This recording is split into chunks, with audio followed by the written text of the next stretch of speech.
You want to join my Garden of Banban fan club? Hiya folks, I'm proud to announce I'm the admin of the official only Garden of Banban fan account. Well, it's unofficial and unauthorized, but I'm one of 3 admins, and I'm Bittergiggle. Don't tell the other club leaders, admins, or federal agents in charge of the account, but I already wrote 2 pages of our Bittergiggle X Sheriff Toadster fanfic. Welcome, I'm so happy to show this fan club off at the official Garden of Banban fan club investment meeting. So, my good investors, what do you say?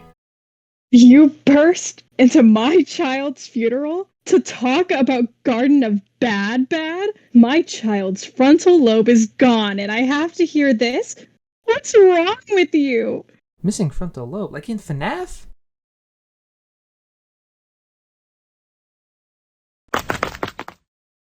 Tough crowd. You'd think everyone would be into this idea, considering the whole surge in children's media as horror becoming a whole genre of its own through the past decade and a half. I mean, mascot horror is something everyone's heard of at this point. It's created refreshing indie darlings, encouraged things to be made, and got oversaturated as hell. It's everywhere. Sometimes I walk outside and I can't see because the street's covered in Poppy Playtime plushies. Okay, I see the problem now. Actually, I can't see past it. Is there too much mascot horror? Yes.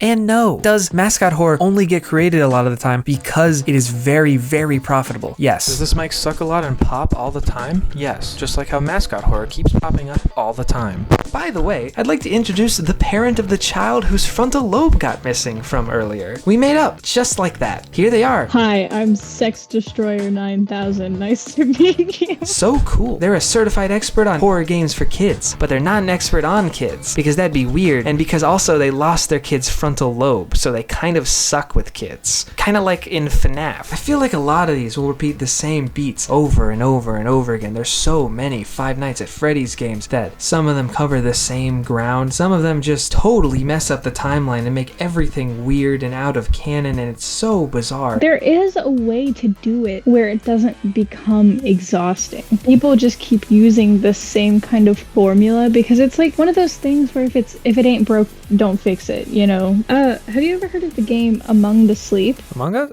Yeah.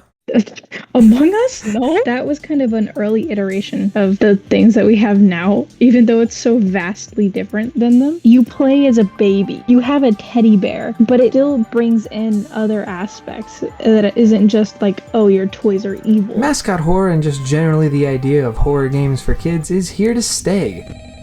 No matter what we want. There's been so many over the years, just to name a few: Identity V, FNAF, Poppy, Granny, Baldi's Basics, Space Chimps, Luigi's Mansion, Call of Duty Black Ops 4 Zombies mode, but I'm only talking about the maps with the Richtofen on them, and Kinito Pet. This might be a little bit far from Among the Sleep. Not a little bit, a lot, but like Kinito Pet. Because while it was like, oh, I'm a thing targeted towards children that is secretly evil, it does it in a way where it's not hiding the fact that it's evil. Kinito isn't like, oh, I want to kill you. It's, I was programmed to be your best friend forever, and so I'm gonna be your best friend forever. And of course, I'm mostly referring to games right now, but media extends beyond that. Gravity Falls and Courage the Cowardly Dog instantly come to mind as children's media with a bit of spooky spice. Kids like to be scared, and with Gravity Falls comes that one episode with an evil AI woman. Spooky? Woman? Cartoon characters? Doki Doki Literature Club. And it's not really a children's horror game like I mentioned, but its bait and switch story launched it into a viral sensation, and that meant a lot of kids were watching it on YouTube, if not playing it themselves. Many children's horror games are popular hits online. They're marketable. FNAF really proved that making a horror game for kids was a good idea, and Scott Cawthon didn't even set out to do that. He just made a game, and a lot of people liked it, and a lot of kids liked it. Five Nights at Freddy's is a series that I like quite a bit. It's pretty good. FNAF isn't family friendly,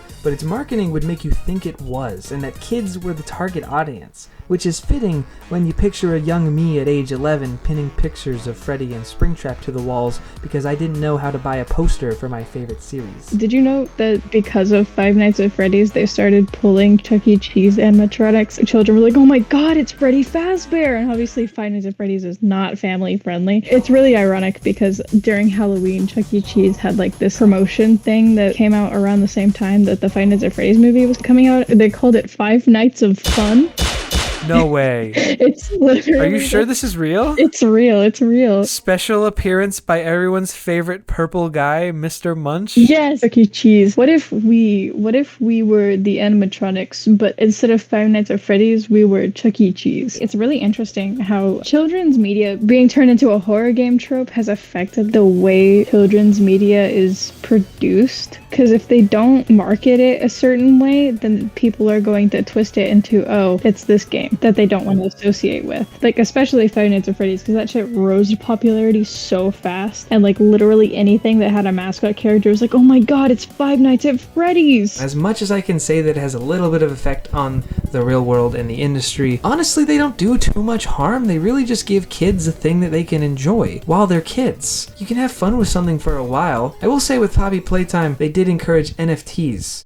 They did retract it, but they still did do the NFT thing. Garden of Banban also sucks. It is my favorite game of all time. I love Garden of Banban. I've never played it. It's my favorite game. I hate it. I barely know what it is. I know everything about it. I'm the biggest fan of the lore. Garden of Banban is a mascot horror game, and it's one of the things ever made. It represents so much of what is wrong with this thing. The first time I heard about this game, the second had already been released, with both being mocked for jump scares, a nonsense story of cliches and gameplay tropes, optimization so poor the model for a remote was made up of 184,332 triangles, and glitches abound, making an already not worth playing game become totally unplayable for a while. 5 games released so quickly that by the time I finish speaking, a 6th one is probably being ripped out the oven undercooked. Sorry, they're on the 7th one now. But it's not like FNAF didn't do that too. But there's a fan base for this game. Why is there a real fan base for this? I don't know.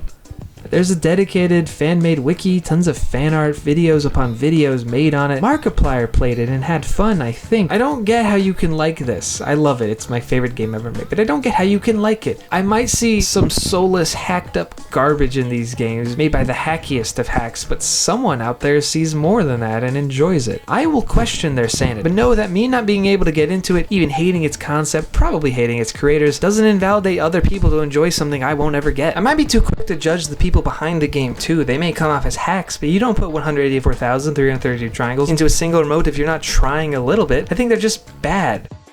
And also they want money. It's really not harming anyone by existing. Now if Garden of Banban 14 becomes sentient and points a gun at the back of my head in an alley asking for my wallet, that'd be a bit of a different story. That'd also be the case if Poppy Playtime pointed a gun at my friends. Again, the game series has done this before. It's why I struggle grasping that Poppy Playtime is good now. Chapter 3 released. I'm not here to give it a lot of credit because it did point a gun at the back of my friend's head before. However, it's not bad. If Poppy Playtime can actually have good things in it, then developers and creators can still squeeze more good juice out of this concept. These games can be works of art. They can be very good and have very beautiful and horrifying moments in them. And so ultimately, while I think anything just made for profit and for greed, that a lot of these games and pieces of media can be, I don't think mascot horror is really that bad. It creates a fan base, a sense of community. It gives people something to enjoy, and then whatever. Just maybe they should make more good things. And you know that one really cool animatronic horror series? So you know that thing, FNAF. The one with the animatronics. Five Nights at Freddy's. The one with William Afton and the guy named like Steve Jobs or whatever. Wait, like in FNAF? Like in FNAF. Like in FNAF. So yeah, that one. Well, we're not talking about that. We're talking about its cooler cousin, the Walton Files.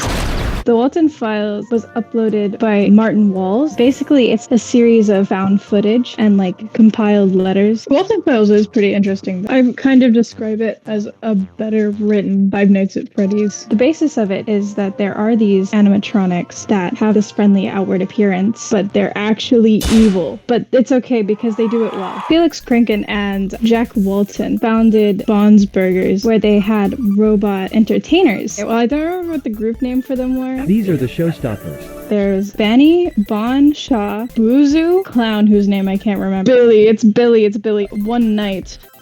What the fuck is his name? Jack Walton. Listen, I don't work well under pressure. I'm just kidding, I do. Jack Walton asked Felix Krinken, who was his best friend and business partner, to take his children to a school event. Felix had a bit of a drinking problem, and he ends up taking the life of both of those children. We find out that after this, Jack Walton goes missing. There are employees hired by, is it called Bunny Smile? To check on a warehouse, because they're trying to restock restore the animatronics that have been put away after Bond's Burgers was shut down because of the disappearance of several of its employees. There's this dude who goes in to check on the animatronics and he finds Bond. Bond jumps him. He does not. He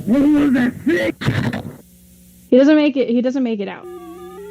He doesn't make it out, let's just say that. And then after that, there's this group of people who come in, basically doing the same thing, just checking on the animatronics or just the warehouse itself, because I think there was a disappearance that they were made aware of. One girl wanders off on her own. You know how things go whenever people wander off on their own in horror settings. Yeah, it did not end well for her. They never found her. She was just gone. They thought that she had left the facility. A bit later, we're introduced to Sophie, the daughter of Jack Walton. She plays the Bunny Farm game. It goes over like a lot of the concepts that happened. Canon state of Bunny Farm is kind of being debated right now. Some of the content that they had in Bunny Farm, they're not able to use anymore due to copyright. After Bunny Farm, after like a few years of hiatus, we got another video, which was insane. Oh my god. Not only was it lore heavy, but it was so well animated. It was so worth the wait. We see exactly what happened to Felix after he had unfortunately taken the lives of Jack's children, keeping the robotic bunny doll that the children carried. He takes it home with him before dropping it off at the restaurant. And there's a woman, her name is Susan Wooding, who has to check up on some of the animatronics before she can go home. She was aware of the thing that Felix had done, which I'm not sure if that ties in or not. There are a lot of working theories at the moment. She checks on stuff in the room where Bond is, and unfortunately, Susan Woodings gets attacked by Bond. She's killed by Bond, and then she gets like transported to this like weird third dimension where we see that Jack's children, maybe their names will come to me in a vision because I can't remember them at the moment, are living there, kind of in this weird plane of existence. I guess I was kind of like similar to a limbo. But also while we're there, we meet Bond, like not the animatronic Bond, but this dude named Bond. And he's like really creepy. We don't know anything about him at all, other than he has this kind of thing where he wants to make people beautiful. And he does this by giving them new bodies. The new bodies being the animatronic suits. The video basically ends with Susan accepting whatever offer Bond had made to her, and you see a little clip of Susan's eyes opening inside of the Banny animatronic. And that was pretty cool.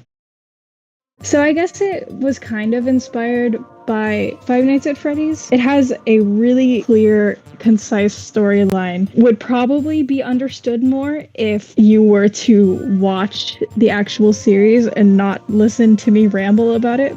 But what can I say? I am just an individual who likes themselves some animatronic horror. I've definitely learned a lot. I don't remember what my original question was to start all this, but I'm going to say the answer to it is no. And also yes. Anyway, Sexa Chris Stron 9000, what do you think of Garden of Banban? I'm losing my train of thought. This is so crazy. Whoa,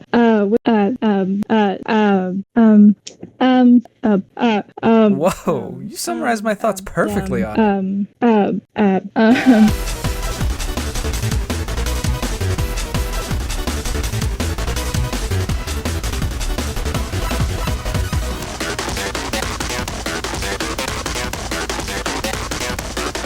That was absolutely terrible.